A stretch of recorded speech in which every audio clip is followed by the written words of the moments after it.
Hello students, मैं Mithilesh Gupta, associate professor political science. आज के इस लेक्चर में हम भारतीय राज्य व्यवस्था के संदर्भ में पंथ निरपेक्षता यानी कि धर्मनिरपेक्षता का अध्ययन करेंगे। धर्मनिरपेक्ष राज्य क्या होता है, धर्मनिरपेक्ष राज्य से क्या तात्पर्य है? तो धर्मनिरपेक्ष राज्य से तात्पर्य ऐसे राज्य से होता है जिसका अपना कोई विशेष धर्म नहीं होता है, जो धर्म के आधार पर राज्य नागरिकों के मध्य किसी भी प्रकार का भेदभाव नहीं करता हो। राज्य धर्म को व्यक्ति के आंतरिक विश्वास की वस्तु समझता है तथा धर्म और राजनीति की पृथकता में विश्वास रखता है। वेंकटरमन के अनुसार पंथ निरपेक्ष राज्य वह राज्य है जो धार्मिक नहीं होता है और न ही अधार्मिक होता है और न ही धर्म विरोधी, परंतु जो धार्मिक सिद्धांतों और धार्मिक क्रियाकलापों से पूर्णतः अलग और इस तरह से धार्मिक विषयों में तटस्थ रहता है।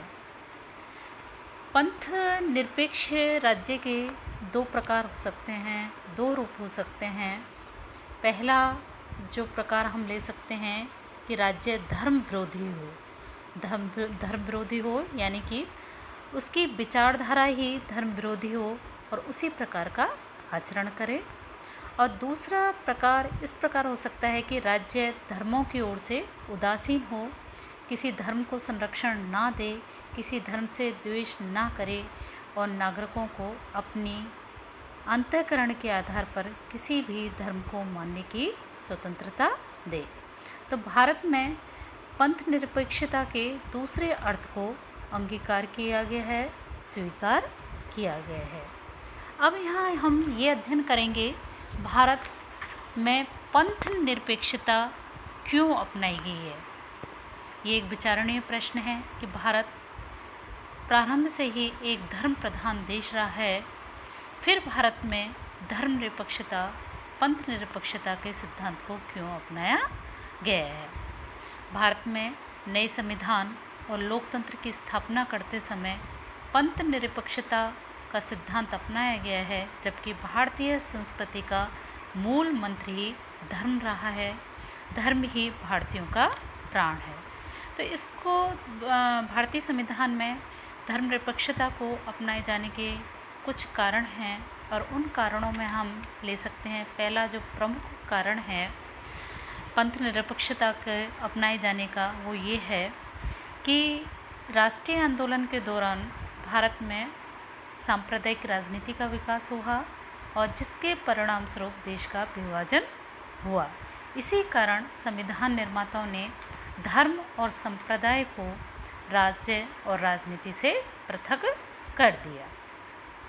दूसरा कारण जो है धर्मनिरपेक्षता को अपनाए जाने का, वो है धार्मिक अल्पसंख्यकों के हित में धर्मनिरपेक्षता का आदर्श अपनाया गया, क्योंकि भारत में मुसलमानों के साथ ही हम देखते हैं सिख, पारसी, जैन, बौद्ध आदि अन्य अल्पसंख्यक धर्म मानने वाले भी हैं और उनमें जो है एक सुरक्षा का भाव जागृत करने के लिए, बनाए रखने के लिए भी पंथ निरपेक्षता के आदर्श को अपनाया गया। इसके साथ ही देखते हैं कि भारत में भारतीय संविधान द्वारा लोकतांत्रिक शासन प्रणाली को अपनाया गया, जिसमें सभी नागरिकों को समानता का अधिकार होता है, अपनी इच्छानुसार धर्म को अपनाने की स्वतंत्रता होती है। और चौथा जो कारण ले सकते हैं हम धर्मनिरपेक्षता को अपनाए जाने का, कि लोकतंत्र का आधार जो है व्यक्ति के मानवीय अधिकार होते हैं और इन अधिकारों में जो है व्यक्तिगत स्वतंत्रता अत्यंत महत्वपूर्ण होती है और व्यक्तिगत स्वतंत्रता के अंतर्गत धार्मिक स्वतंत्रता जो है वो महत्वपूर्ण हो जाती है। इन सभी कारणों के वजह से संविधान निर्माताओं के द्वारा भारत को एक धर्मनिरपेक्ष, पंथ निरपेक्ष राष्ट्र घोषित किया गया। अब यहाँ हम जो आगे अध्ययन करेंगे वो है भारतीय संविधान में पंथ निरपेक्षता संबंधी कौन कौन से प्रावधान हैं। यहाँ हम देखते हैं भारतीय संविधान में पंथ निरपेक्षता के 2 आधार हैं। पहला आधार जो है वो प्रस्तावना में देखने को मिलता है और दूसरा आधार जो हमें मिलता है वो है मौलिक अधिकारों की व्यवस्था के अंतर्गत। तो पहला जो मूल आधार हम देखते हैं प्रस्तावना, भारतीय संविधान की प्रस्तावना।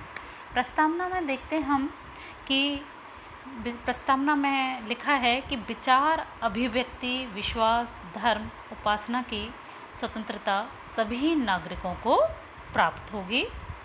और 42वें संशोधन 1976 के द्वारा जो है संविधान की पंथ निरपेक्षता की धारणा को और प्रमुखता से और स्पष्टता से अपनाया गया।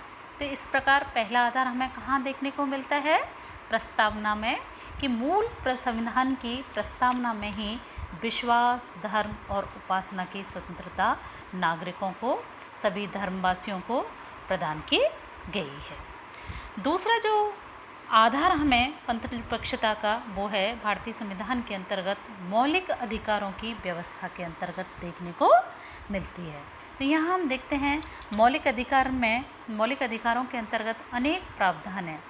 पहला जो ले सकते हैं हम कि जाति, जो अनुच्छेद 14 जो है संविधान के अनुच्छेद 14 के अंतर्गत जाति धर्म के भेदभाव के बिना सभी नागरिकों को कानून का समान संरक्षण प्रदान किया गया है संविधान के अनुच्छेद 14 के अंतर्गत। दूसरा आधार जो देखने को मिलता है अनुच्छेद 15। अनुच्छेद 15 क्या कहता है? धर्म, मूल वंश, जाति आदि के आधार पर सभी प्रकार के भेदभावों का निषेध किया गया है। इसके अंतर्गत कि किसी भी सार्वजनिक स्थान पर इस आधार पर भेदभाव नहीं किया जा सकता, प्रवेश से रोका नहीं जा सकता है, सार्वजनिक जो स्थल हैं उनके प्रयोग में भेदभाव नहीं किया जा सकता है, निर्वाचक सूची में नाम सम्मिलित करने में जो है धर्म के आधार पर कोई भेदभाव नहीं किया जाएगा।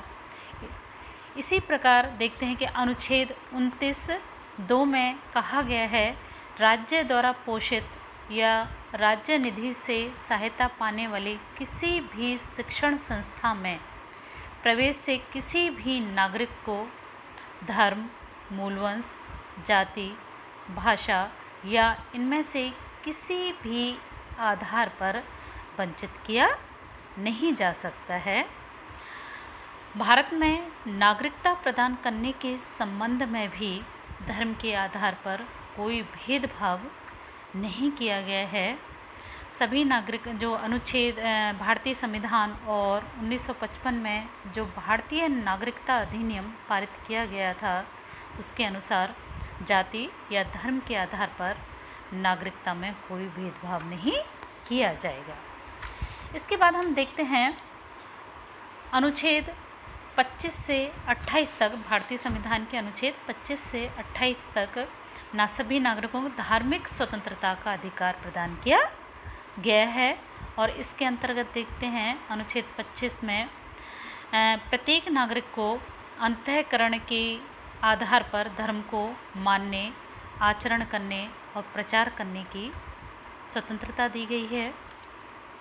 अनुच्छेद 26 में के अंतर्गत सभी नागरिकों को धार्मिक कार्यों के प्रबंध की स्वतंत्रता दी गई है, जिसमें सार्वजनिक व्यवस्था, सदाचार और स्वास्थ्य संबंधी उपबंधों के अधीन रहते हुए प्रत्येक धार्मिक संप्रदाय को जो है धार्मिक कार्यों के प्रबंध की स्वतंत्रता दी गई है। अनुच्छेद 27 के अंतर्गत किसी विशिष्ट धर्म की अभिवृद्धि के लिए करों के भुगतान के बारे में स्वतंत्रता प्रदान की गई है। और अनुच्छेद 28 में कहा गया है कि राज्य निधि से पूर्णतया पोषित किसी शिक्षण संस्था में कोई धार्मिक शिक्षा नहीं दी जाएगी। तो शिक्षण संस्थाओं में भी क्या है, धार्मिक शिक्षा प्राप्त करने या ना करने की स्वतंत्रता प्रदान की गई है। तो इस तरह से देखते हैं कि संविधान के अनुच्छेद 25 से 28 तक सभी नागरिकों को धार्मिक स्वतंत्रता का अधिकार दिया गया है। और जो उपबंध हमें भारतीय संविधान के अंतर्गत देखने को मिलते हैं, उनके अंतर्गत देखते हैं कि अनुच्छेद अल्पसंख्यकों के अधिकारों की रक्षा की भी व्यवस्था की गई है। इसके अंतर्गत देखते हैं हम अनुच्छेद जो 29 है, 29(1) के अनुसार भारतीय नागरिकों के किसी भी भाग को उनकी अपनी विशेष भाषा, लिपि या संस्कृति को बनाए रखने का अधिकार है। इसके साथ ही अनुच्छेद 30 में क्या कहा गया है कि धर्म या भाषा पर आधारित सभी अल्पसंख्यक वर्गों को अपनी रुचि की शिक्षण संस्थाओं की स्थापना करने और प्रशासन करने का अधिकार होगा। और इस आधार पर राज्य सहायता देने के संदर्भ पर किसी भी प्रकार का धर्म या भाषा के आधार पर जो प्रशासन है, जो राज्य है, वो भेदभाव नहीं करेगा। तो इस तरह से हम देखते हैं भारतीय संविधान जो है भारत में एक पंथ निरपेक्ष, एक धर्मनिरपेक्ष राज्य की स्थापना करता है और इससे संबंधित जो अनेकों प्रावधान भारतीय संविधान के अंतर्गत निहित हैं